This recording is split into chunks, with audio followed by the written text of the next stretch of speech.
Morena.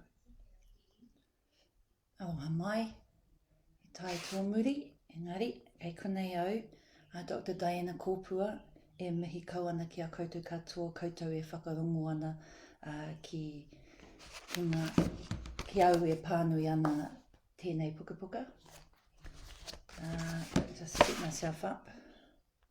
We're into day 3 of our Rangiporori training as well. It went really well yesterday and we're expecting a fantastic day today. If you've just joined us,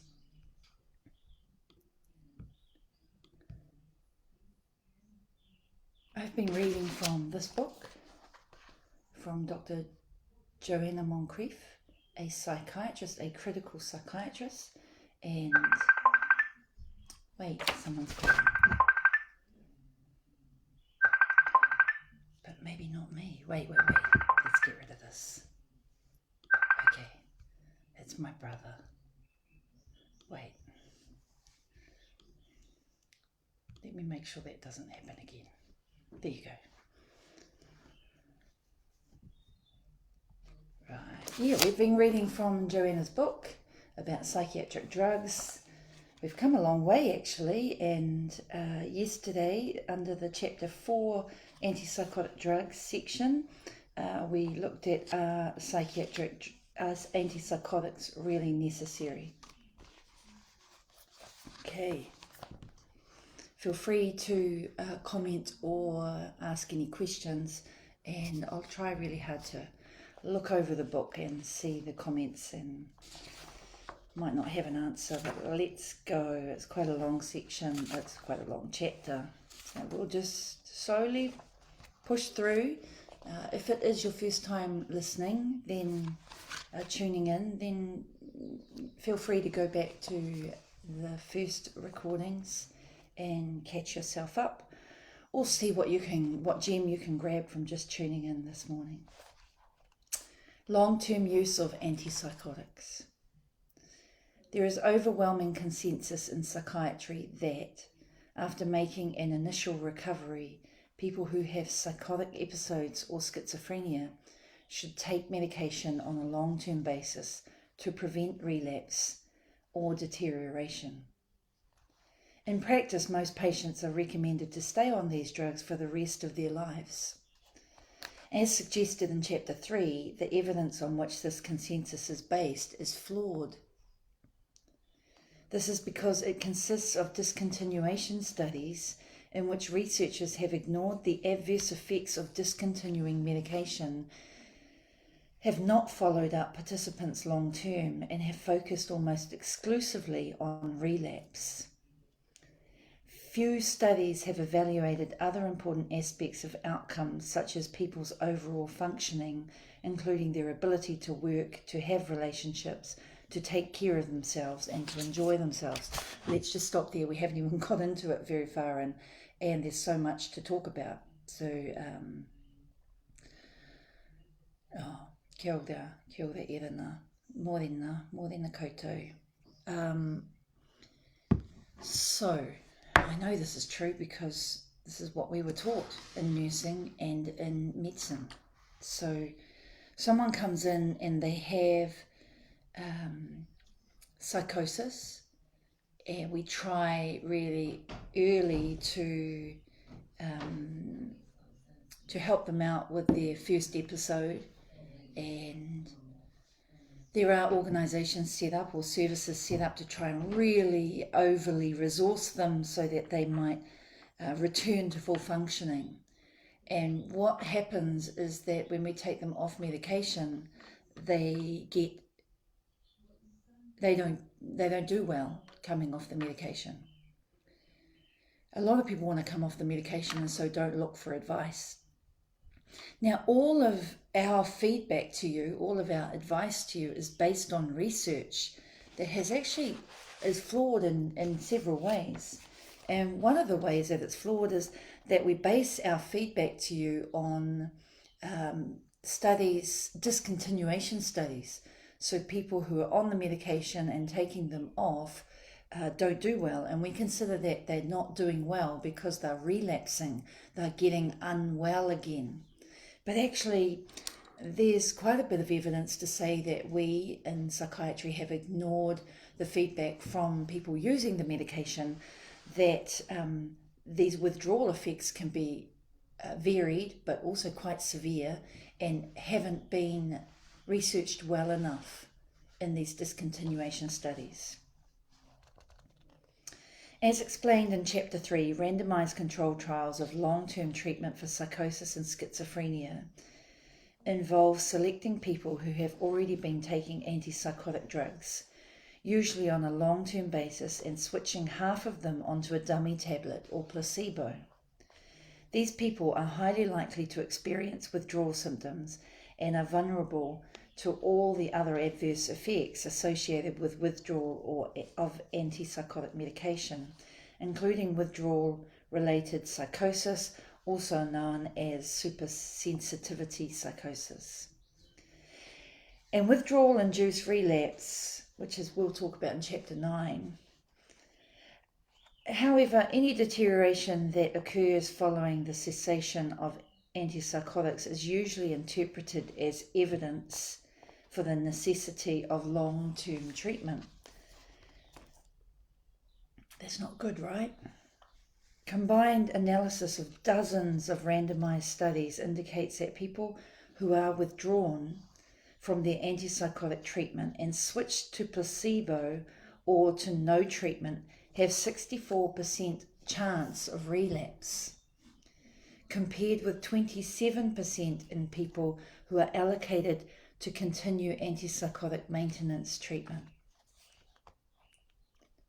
Likewise, 15% of people randomized to maintenance treatment are hospitalized, versus 26% of those whose antipsychotics are stopped. On the surface, this looks like strong evidence in favor of using long-term antipsychotics or long-term treatment.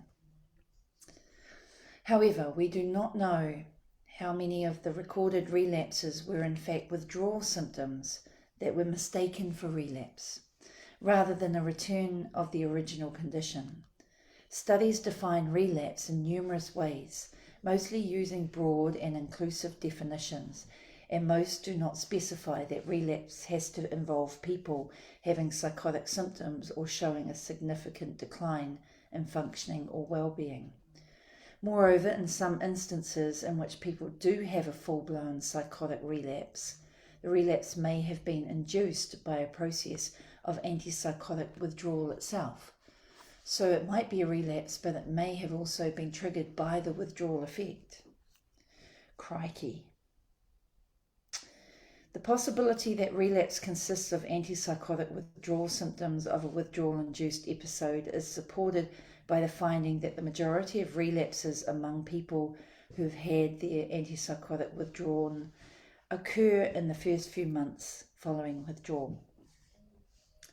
As follow-up continues, the difference in the rate of relapse between people who have discontinued antipsychotics and those who have continued to take them diminishes. The vast majority of long-term antipsychotic trials have lasted less than a year, and most last less than 6 months. And they also rarely look at outcomes other than relapse. So, in a nutshell, just following this is most of our advice about needing to stay on long-term medication for someone who has been diagnosed with psychosis is from discontinuation studies, where what is researched is how people respond if they come off their medication, and they compare that to people who stay on their medication. And what's ignored is that these studies provide little information about how taking long-term antipsychotic drugs ultimately affects people's general well-being and ability to function in comparison with coming off them. So if we're measuring, because when a research measures whether staying on them versus coming off them is helpful, they're looking at the symptom reduction. We have to look at what the research was, their primary goal, the outcomes that they were looking for. And if we're not looking for long-term well-being, relationships, quality of life, then a reduction in some symptoms is really staying focused on these symptoms as though they're a result of a disease process. And if we come off them and not carefully, come off the medication and not carefully, not slowly, and not as a network, then what can happen is people can see you as having a relapse, or you might be having a relapse secondary to the withdrawal. Several non-randomized studies in which people have been followed up for 10 or 20 years appear to contradict the results of short-term randomized trials. 4 different studies conducted in the US, Finland, Denmark, and the UK all found that people who took antipsychotics on a continuous basis did less well in terms of symptoms and general functioning than people who did not take antipsychotics at all. Considering that most coerced patients in New Zealand, if you look at the percentages, are Māori, this is scary.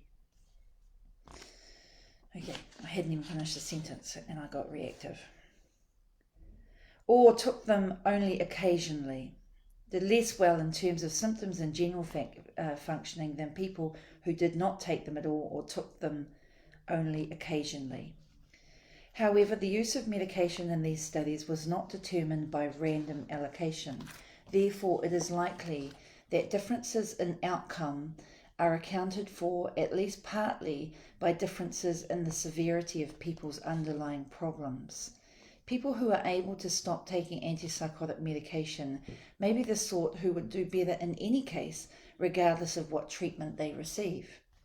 A statistical analysis that accounted for some of the factors known to be associated with having a poor outcome was conducted in one of these studies, and the results still indicated that people who did not use antipsychotics on an ongoing basis did better than those who did. However, it is unlikely that all the underlying factors likely to influence outcome were included. Only 2 randomized clinical trials have followed people up after several years of treatment, and therefore provide robust evidence about the ultimate benefits and harms of discontinuing antipsychotic medication compared with staying on it. Wunderink et al. 2014, just all of those studies can talk to what I've just said. Both studies were conducted with people who had recovered from a first episode of psychosis. The studies suggest that from a long-term perspective, attempting to discontinue antipsychotics with clinical support is the same as, or possibly better than, staying on them.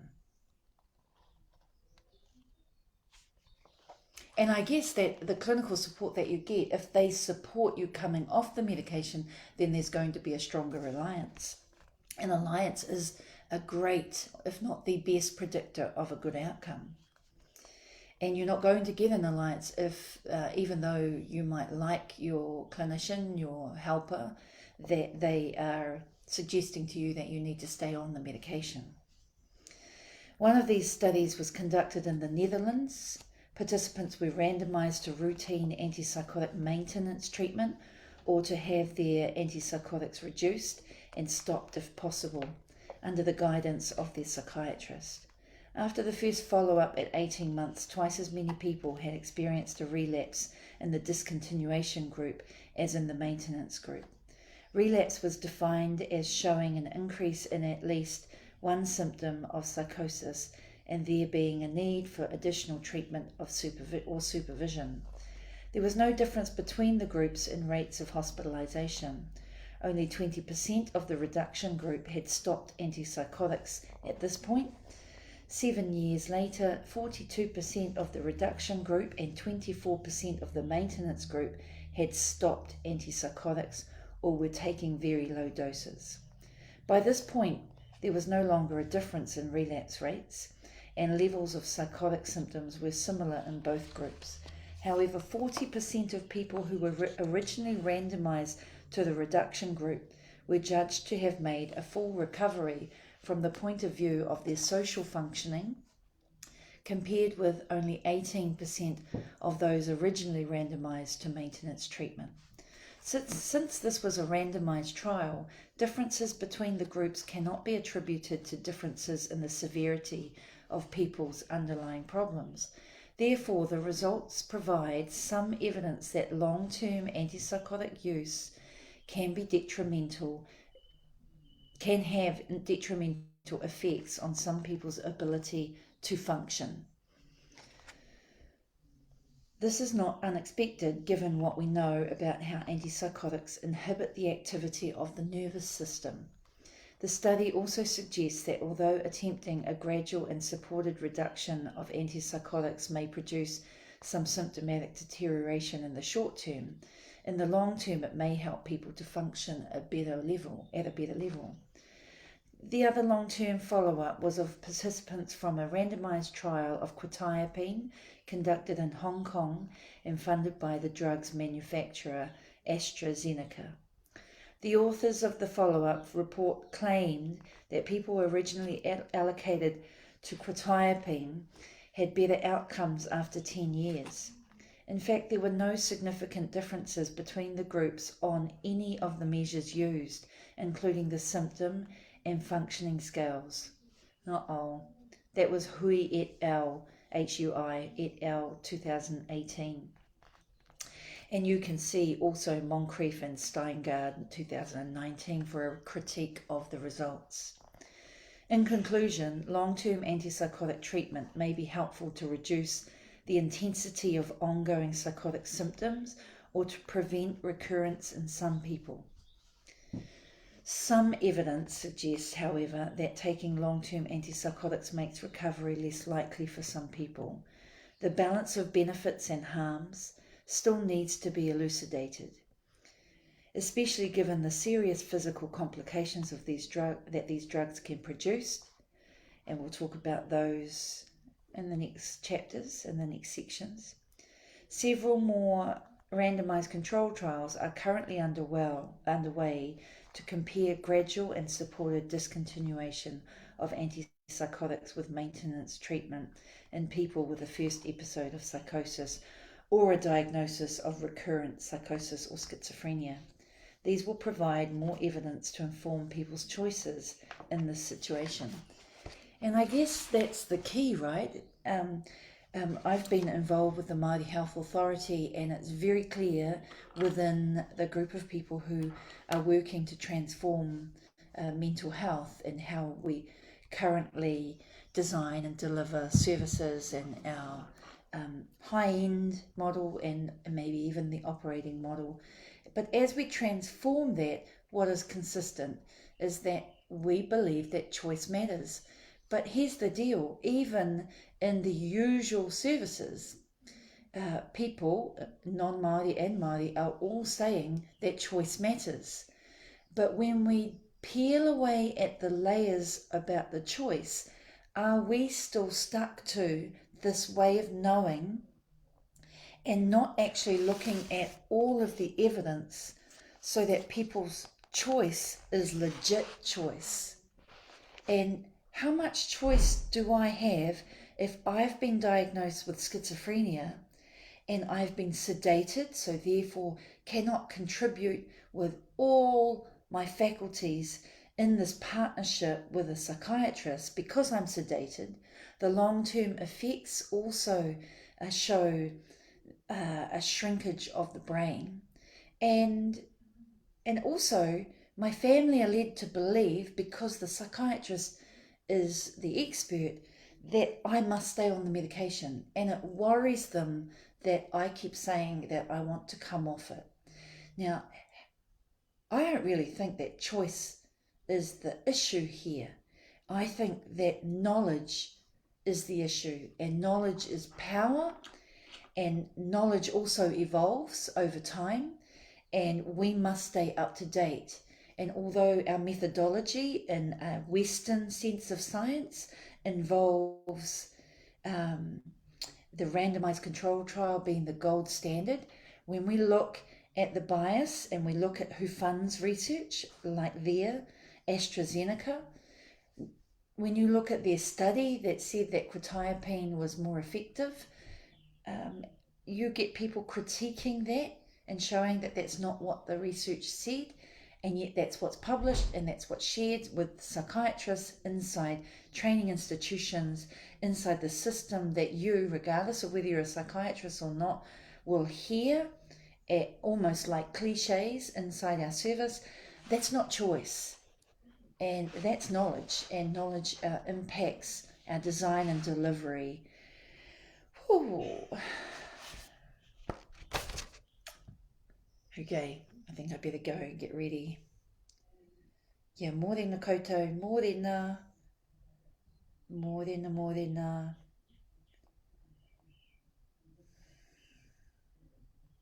Yeah, morena to everyone watching. Kia ora, Indira. These are fascinating readings.